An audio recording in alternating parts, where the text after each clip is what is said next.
Hello, in this video I'm gonna show you how we can change megapixels in the camera on Samsung Galaxy S24 Ultra.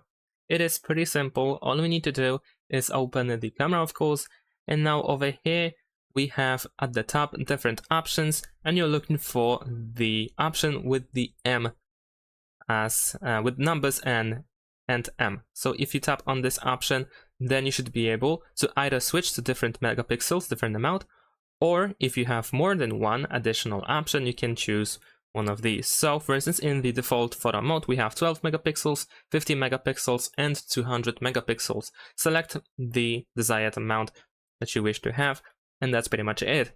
Keep in mind that, for instance, if you use, let's say, the portrait mode, you are not able to change the amount of megapixels. It is preset.